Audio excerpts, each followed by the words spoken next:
What's up, guys? Sorry about that. Look at this! I got tons of ice cream! They have, like, okay, you can hear that right now.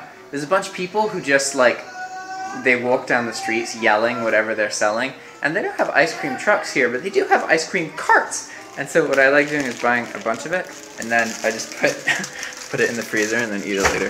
Which, I mean, obviously this is what you do with ice cream, but one second. So let me put these away. They have like a variety of flavors too. These are, I like the ones that are chocolate with like vanilla on the inside, and like ice cream sandwiches and all that kind of stuff. And I got all those. These are the regular ones. They even got coffee flavored.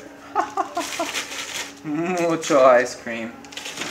I don't know what ice cream is in Spanish. I know helio is ice.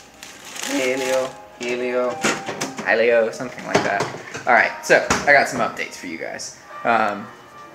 Everything's been going pretty good with this. This has been going well. The wall's a bit messy now, but that's okay.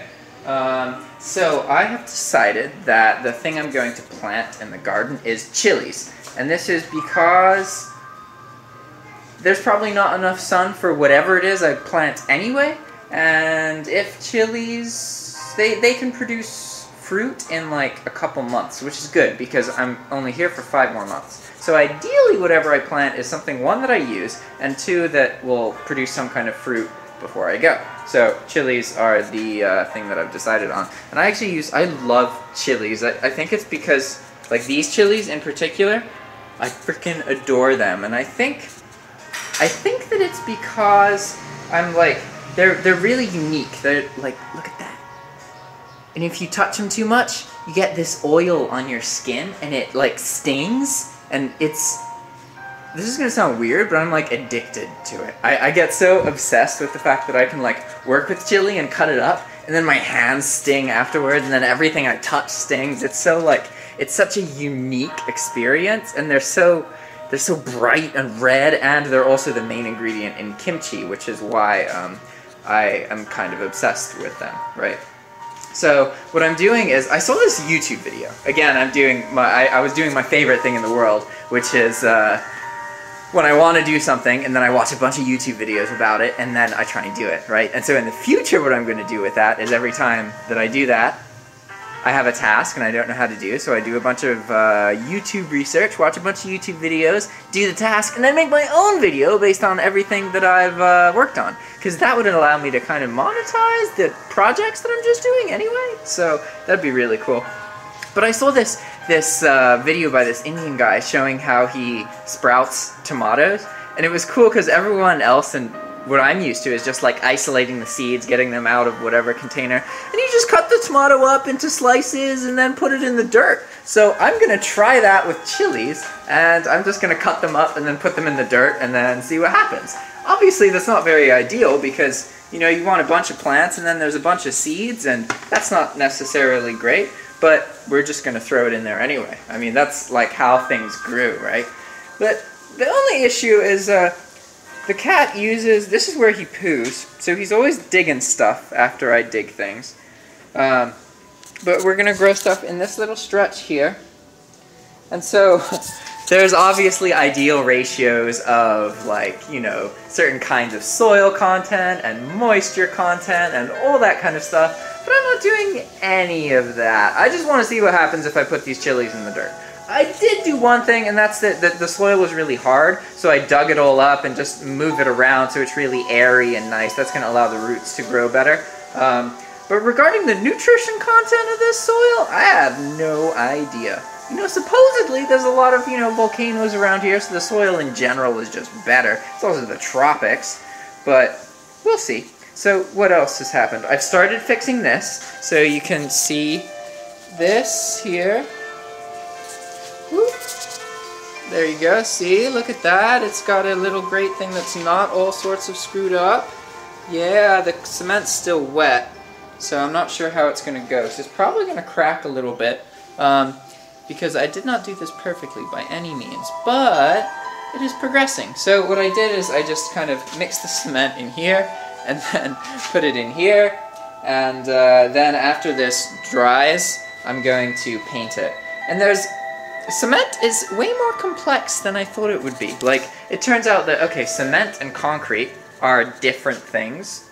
I thought they were just different words for the same thing. Cement is the glue, kind of, that holds concrete together. Concrete consists of cement, sand, and like rocks that give it its kind of structural integrity. And usually some kind of rebar that's like a skeleton. That's like, so if you see like degraded concrete, it always kind of looks like this.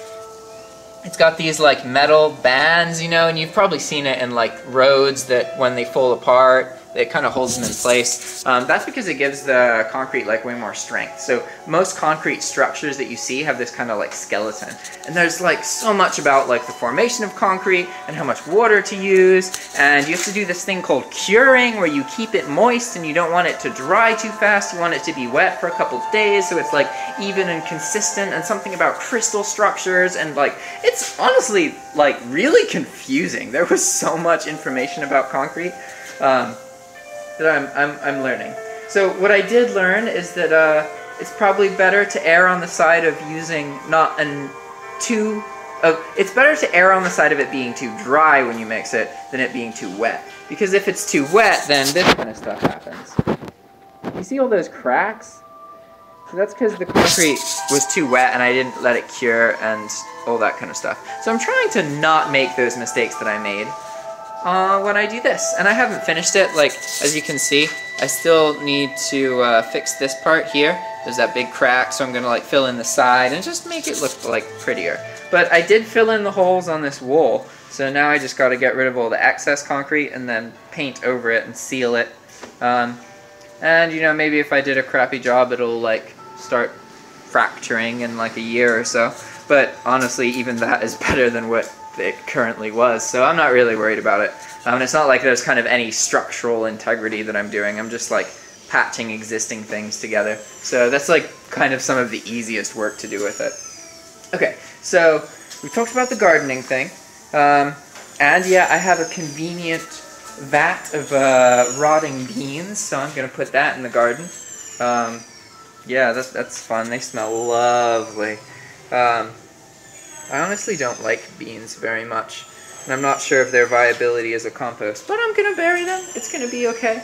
So what else has been happening? I don't know if there's anything else really, to be honest. I've been working. I work out here a lot. Been doing lots of YouTube work. I'm doing a YouTube video, probably like a 2 or 3 video series showing me setting up my other YouTube channel. So it shows how to use TubeBuddy, how to do your titles and keys and tags and all that kind of fun stuff. It's just going to be a Let's Play channel, so it's about me playing video games basically. And then in the future I'm also going to do videos about like kind of my journey in video game development on that channel. So that channel is going to be everything that I do that's related to video games. I'm still going to do stuff about my life on this channel, and then focus on kind of like what I'm doing financially. That, you know, because that's kind of the main theme of my channel, is earn money from home. Right now, obviously, with mostly drop shipping, but the lighting's pretty good here. So I've learned that if you paint things white, you get some really like consistent, even lighting. You can kind of tell on my face right now, right? I know that the door's all dark there. But like right here, I'm not standing next to any light. I'm just standing in front of these white walls. So the lighting's really consistent, even though there's a light behind me. But then if I go and I walk over, like here, you see, you can tell the difference, right? It's like half my face is lit up. Background's like very obvious, but not the rest. You know? Whee! And then we can go into a really dark room, and you can see like really bad lighting. See? Crazy! Alright guys, well, there's not really a whole lot to update you guys about, so next time I have something interesting, I'll make a video. Alright, ciao, bye.